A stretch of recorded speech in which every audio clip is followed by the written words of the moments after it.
peut-être, là. Peut-être qu'il faudrait parler des vraies choses, passer à autre chose.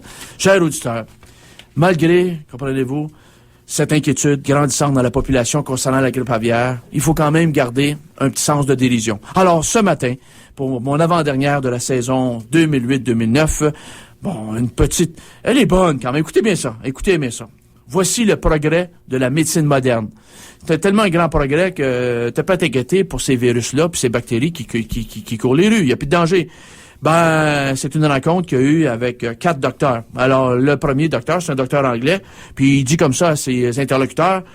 Le docteur anglais dit, la médecine en Angleterre est tellement avancée qu'on implante dorénavant une testicule de quelqu'un à un autre et il peut chercher du travail en 6 semaines. Tabarouette! Quel progrès, c'est incroyable. Mais son autre interlocuteur, le docteur allemand, lui réplique immédiatement, « Ah, ça c'est rien. Chez nous, on transplante une partie du cerveau de quelqu'un chez un autre et le deuxième greffé peut chercher un travail en 4 semaines. » Eh, mes vieux! Fait que là, il y a le russe, le docteur russe. Va. C'est rien à côté de nous en Russie. En Russie, la médecine est tellement avancée que si on enlève un bout du cœur de l'un et on le remplace chez un autre, au bout de 2 semaines, tous les deux peuvent chercher du travail. Eh ben. Fait que là, il y a le docteur canadien, lui. Il a tout entendu ce qu'a dit le docteur allemand, le docteur anglais, puis le docteur russe. Fait que là, lui, il dit, tout ça, c'est rien en comparaison à nous autres, les docteurs canadiens. Nous autres, au Canada, là, sans l'intervention de la médecine canadienne, nous avons pris quelqu'un sans cerveau, sans cœur et sans couilles, et on l'a nommé premier ministre du Canada. Et maintenant, tout le pays cherche le job. C'est pas beau, ça? Ben voilà. C'était votre petit moment de dérision ici, en ce 28 avril 2009. Et je pense qu'il faut méditer cette boutade-là. Et on pourrait dire la même chose, finalement, de notre premier ministre québécois, hein? Tout le monde cherche une job. On a pris quelqu'un sans cerveau, sans cœur et sans couilles, sans même l'intervention de la médecine, et on l'a nommé premier ministre du Québec. Et maintenant, tout le pays cherche un job. Et ben voilà, c'est pas beau. Et voilà, chers auditeurs, prenez ça avec un grain de sel. Mais il faut se délider, il faut avoir du plaisir dans la vie, il faut pas avoir peur à la grippe porcine. Mon cher Oliver, t'es prêt pour une petite toune? Exact. On va y aller avec le groupe Tremolo et la pièce Époque Opaque. Ben voilà, c'est justement. Ça va dans le ton. Hein? OK, mon petit Oliver, on va partir avec cette toune-là ici à Zone de Résistance CSM 89,3 FM. C'est la radio sans grippe porcine de l'Université de Montréal. Tout de suite. Retour à Zone de Résistance avec votre animateur Benoît Perron au micro. Et cette toune, mon Oliver, on rappelle le titre? Époque Opaque de la formation Tremolo. C'est vrai que c'est pas mal opaque, hein? Oui. C'est vrai que c'est pas mal sombre. C'est vrai que c'est pas mal lugubre. Et c'est vrai, comme diraient les ploufs, mon Dieu que c'est chenu. Mon Dieu que c'est drabe. Ouais, ben, voilà, chers auditeurs, donc, il faut s'accrocher à qu'est-ce qu'on peut et il faut s'accrocher aux vraies choses. Et accrochons-nous au prochain tirage ici à Zone de Résistance. Et le premier tirage aujourd'hui, Le Monde enchaîné. Ben oui, c'est sous la direction des professeurs Michel Frétac et Éric Pinault aux éditions Nota Bene.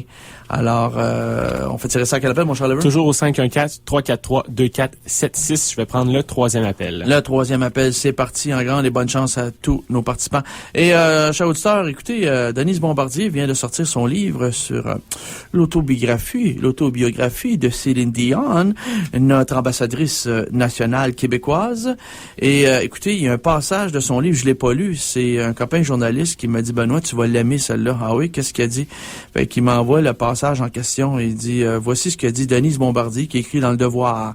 Celle qui harangue la plèbe, celle qui souvent se pose en modèle, et celle qui a toujours quelque chose à dire, c'est à peu près n'importe quoi, mais qui a pas toujours bien compris l'état de la situation. La belle Denise Bombardier. Eh bien, elle dit ceci. En 1967, le fameux Vive le Québec libre du général de Gaulle. C'est Charles de Gaulle, du haut de l'Hôtel de Ville, du balcon de l'Hôtel de Ville, devant le maire Jean Drapeau. Il avait dit « Vive le Québec libre ». Ben, voici la citation dans le livre, tiré du livre de Madame Denise Bombardier, qu'elle a écrit pour sa chouchoute Céline Dion. Elle dit ceci. En 1967, le Vive le Québec libre avait révélé au monde l'existence de cette portion d'Amérique francophone luttant pour sa survie. 40 ans plus tard, la fille de Charlemagne au Québec, qui n'a jamais renié ses racines, reçoit les ovations d'un peuple enfin vainqueur à travers elle. Et tabarouette. Hey, c'est fort en tabarouette. Il dit comme ça, il dit, la fille de Charlemagne au Québec, qui n'a jamais renié ses racines, reçoit les ovations d'un peuple enfin vainqueur à travers elle. Ouais, ben là, on va dire, regarde, on a entendu des vertes des pommures concernant Céline Dion. Tout le monde est estomaqué, d'autant plus qu'elle a reçu un doctorat honoris causa de l'université, je me rappelle plus quelle université là, qui a donné un doctorat. Laval. C'est l'université Laval, ouais. Merci Oliver, c'est l'université Laval. Donc, gardez, chers auditeurs, c'est pas parce que tu as un moment donné un papier avec la mention doctorat honoris causa que ça fait toi, comprends-tu, un érudit. Quelqu'un qui peut discourir sur des grands enjeux géopolitiques. Pas du tout. Ce n'est qu'un titre de papier. Mais moi, j'ai toujours eu de la misère avec Céline Dion, notre ambassadrice à l'étranger. Garde, vraiment de la misère. Autant que j'aime Maurice Richard. Maurice Richard, c'était pas un ambassadeur du Québec, puis le bonhomme était très humble là-dessus. C'est un joueur de hockey avant tout, et c'est un bonhomme qui avait l'amour de son sport. Céline Dion, elle a l'amour de son métier. C'est une chanteuse, et ce sont des grosses cordes vocales, et elle porte sa voix à l'étranger. Tant mieux pour elle, et qu'elle connaît du succès, on est bien content. Mais là, c'est fort, hein, s'il vous plaît. Mais ça, c'est du Denise Bombardier tout caché. Denise Bombardier a suivi. Elle était dans l'entourage de Céline Dion pendant 1 an, un peu plus qu'1 an à peu près. Et elle a préparé ce livre-là. Et ça, je trouve ça gros, très gros et démesuré. Là, veut dire, là, c'est charrier, là. 40 ans plus tard, la fille de Charlemagne au Québec, qui n'a jamais renié ses racines, reçoit les ovations d'un peuple enfin vaincu à travers elle. Bon. Regardez, comparer Céline Dion avec le Vive le Québec libre de Gaulle. Il y a vraiment des oranges qui sont comparés avec des tomates. Là, je veux dire, non, j'embarque pas là-dedans. J'ai d'ailleurs énormément fouillé pour faire mes conférences thématiques sur la crise d'octobre, et ces événements-là avec De Gaulle se sont déroulés justement en 67, l'année de l'exposition universelle. De Gaulle était venu ici, est arrivé avec par bateau de France, et il avait accosté à Québec, et il était descendu en décapotable tout le long avec le premier ministre Daniel Johnson, et il avait été acclamé tout le long. C'est un grand bonhomme. Il a organisé la résistance à partir de l'étranger à Londres lors de la Seconde Guerre mondiale, alors que les Allemands occupait la France. Alors, garde, là. Hein, je pense qu'à un moment donné, là, il faut mettre des bémols là-dessus, là, sur les comparaisons. Mais ça, c'est du grand Denise Bombardier.